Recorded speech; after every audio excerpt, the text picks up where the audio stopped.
conditional formatting. Suppose you do not want to hide any rows but still want to highlight all the cells that satisfy a condition. For example, greater than 80.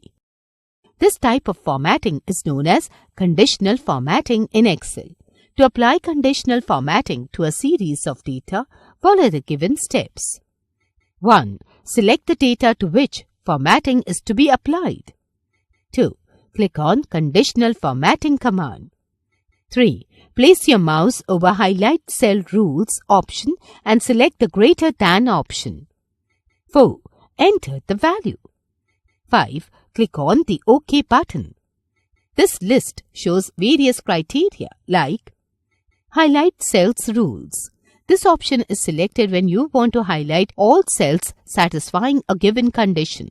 When you hover mouse over this option, it opens a sublist showing criteria like greater than, less than, equal to, between, etc.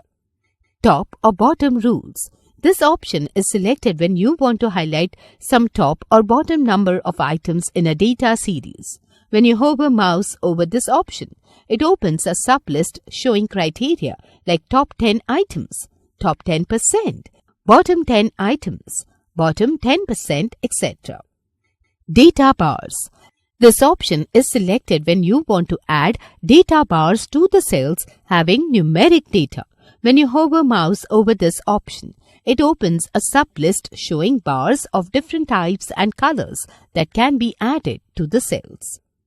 Color scales. This option is selected when you want to add color schemes to all selected cells, slowly varying from top to bottom items. When you hover mouse over this option, it opens a sublist showing different color variations that can be added to cells.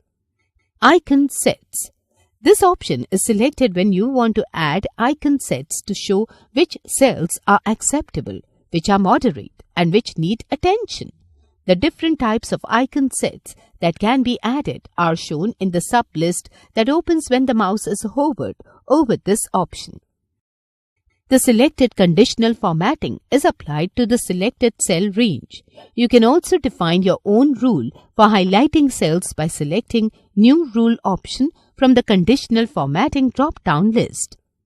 The conditional formatting features applied to a data range can be cleared by selecting Clear Rules option from the Conditional Formatting drop-down list.